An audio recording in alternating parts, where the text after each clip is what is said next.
Comme je le disais dans la première phase introductive, dans cette deuxième phase, nous voulons parler de motivation. Je garde le grand titre, Prends ta vie en main. Pourquoi? Parce que ta vie est la chose la plus précieuse que tu as. Que tu le veuilles ou pas, le jour où tu arrêtes de vivre, rien n'a de sens encore. D'accord? Donc, tout ce qui est important pour toi, c'est important parce que tu vis. Donc, il faut être sûr que cette vie que tu as, tu en prends soin. Et il n'y a pas 200 personnes pour en prendre soin, il n'y a que toi.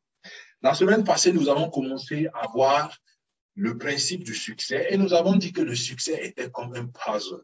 Et je vous ai recommandé ce monsieur-là, Bob Proctor, que je trouve super bien. Il a écrit beaucoup de livres, il enseigne beaucoup et je vous le recommande.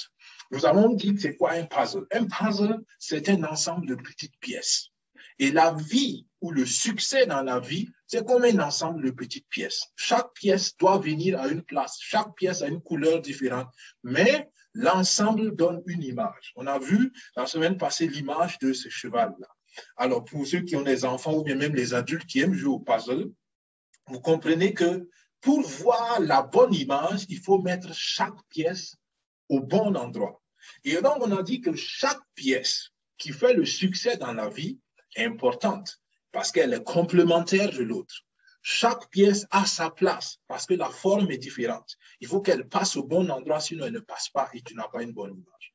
Chaque pièce a une forme différente parce que les défis de la vie sont différents, mais tous ces défis-là ont un rôle à voir dans ta vie à la fin. Une pièce qui manque détériore l'apparence globale. Donc, vous regardez l'image de ce cheval, si au beau milieu il manque, ou bien sur 50% vers le dessus il manque, peut-être qu'on ne reconnaîtrait pas le cheval. Donc, chaque pièce du puzzle de ton succès est pertinente. Les pièces peuvent être des défis. Les pièces peuvent être des échecs. Les pièces peuvent être des réussites. Les pièces peuvent être la famille, des amis, de bonnes personnes au bon moment. Les pièces peuvent être aussi ta propre attitude.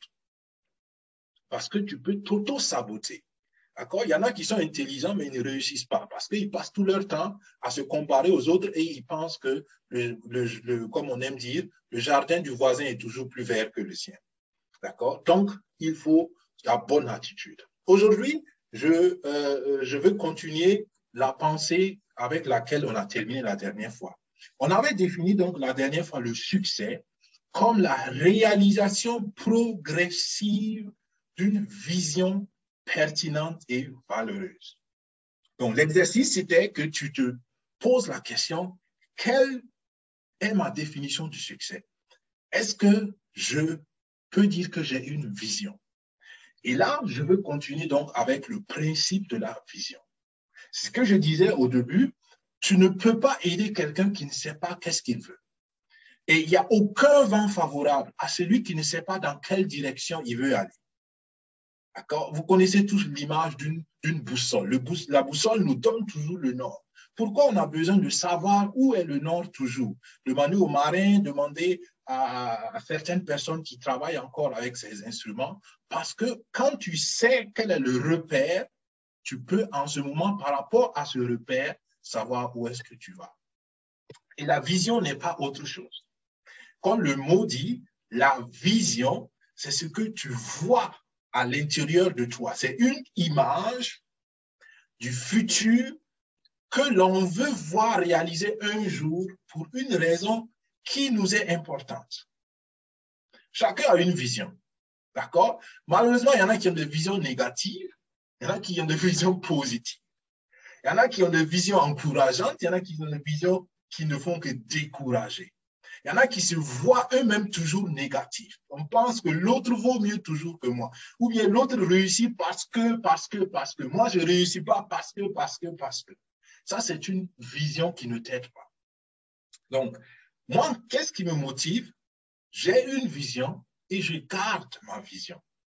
Et parce que chaque fois que je suis découragé, je rappelle à ma mémoire intérieure, à ma télévision mentale, c'est quoi ma vision?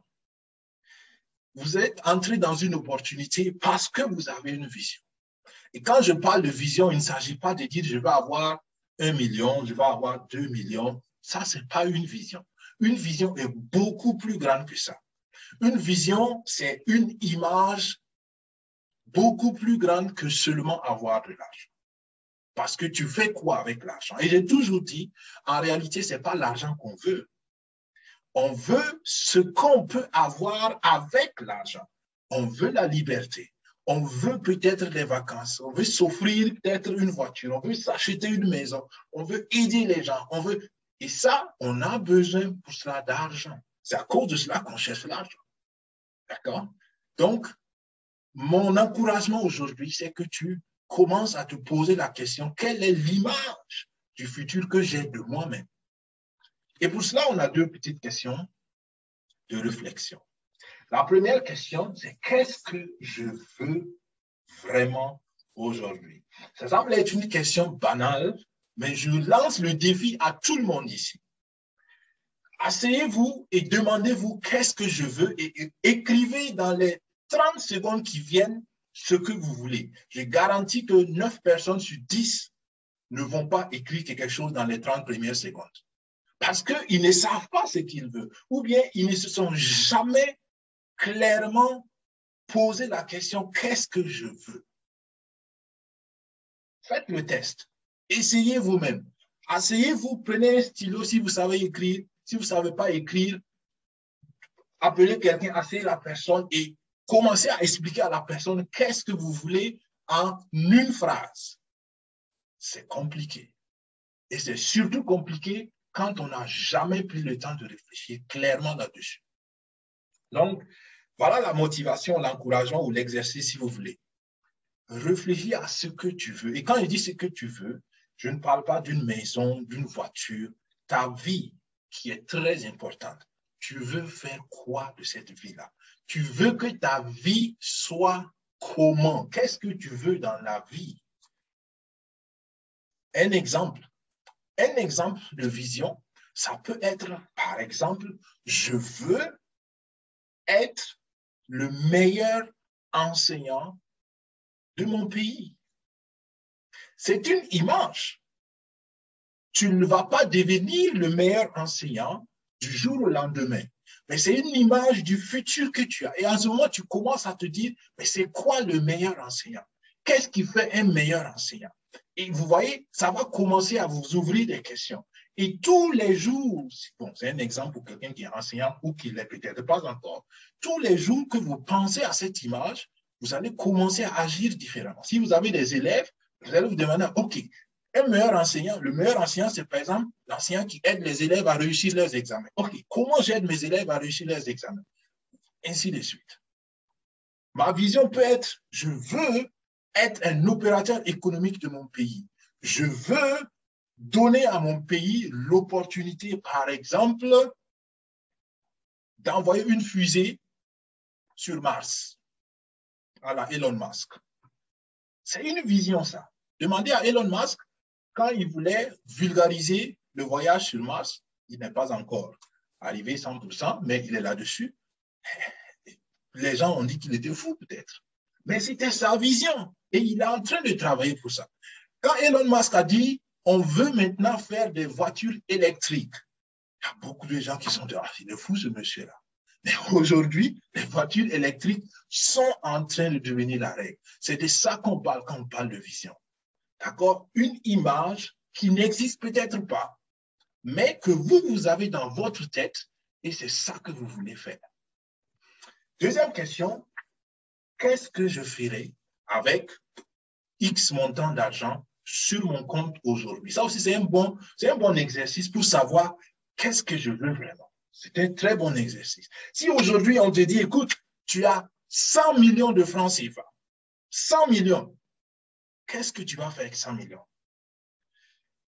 On cherche des opportunités d'affaires. On veut se développer. Mais en réalité, beaucoup pensent seulement à payer leurs dettes, ce qui est bien. Beaucoup pensent seulement à s'acheter une maison, ce qui est bien. Pensent seulement peut-être à acheter une voiture. Tout ça, c'est bien. Mais imagine que tu as plus d'argent que ça. Si tu as payé ta dette, tu as payé ta maison, tu as payé ta voiture, tu as fait tout ce que tu veux et qu'il te reste de l'argent, tu fais quoi avec cet argent? Encore une fois, la vision, c'est une image du futur. Mais si vous ne pensez pas à ce que vous allez faire quand vous allez avoir l'argent, l'argent ne va pas venir. Parce que vous n'aurez même pas les conditions nécessaires pour pouvoir avoir cet argent afin de réaliser cette vision. Donc voilà, les amis, ce que je voulais partager avec vous aujourd'hui dans cette phase de webinaire, notamment dans cette deuxième phase de motivation. Prends ta vie en main et pense à ta vision. Ta vision peut être différente de la vision du voisin. Ça peut être différente de la vision de tes parents. Ça peut être différent de la vision de tes enfants. Mais si tu ne sais pas où tu vas, même si on te donnait 100 millions aujourd'hui, 1 milliard aujourd'hui, cet argent risque de te détruire parce que tu ne vas pas faire quelque chose de sensé avec. Demandez, il y a des études qui montrent ça. Beaucoup de gens qui ont gagné à la loterie, ils sont redevenus pauvres parce qu'ils ne savaient pas quoi faire avec l'argent. Quand l'argent tombe du ciel et tu n'as jamais réfléchi à l'avance, qu'est-ce que tu vas faire avec? En général, ceux qui ont des caractères assez faibles et fragiles, ils font du n'importe quoi avec et finalement, ils finissent plus pauvres qu'ils ne l'étaient et généralement plus malheureux qu'ils ne l'étaient. Donc, évite cela pour toi dans l'attente que cette opportunité revienne, dans l'attente que d'autres opportunités marchent. Commence à réfléchir à qu'est-ce que tu veux comme vision. Parce qu'en ce moment déjà, chaque fois qu'il y a une opportunité, tu pourras juger l'opportunité correctement. Est-ce que l'opportunité m'amène vers ma vision? Est-ce que l'opportunité m'aide à aller là où je vais aller? Si oui, tu peux t'engager. Sinon, tu laisses tomber cela parce que ce n'est pas pour toi la bonne opportunité. Donc voilà, les amis, merci de considérer ces choses et merci de les appliquer parce que je pense que ça peut vous aider. Moi, ça m'aide. Pour cela, je le partage aussi avec vous. Bien, donc, je vous demande peut-être de ceux qui... sinon, je le fais. Voilà. Est-ce qu'il y a des questions? Est-ce qu'il y a des questions avant que nous ne terminons? Parce que nous avons dit que c'est juste une demi-heure que nous voulons consacrer à ce webinaire d'information, de motivation.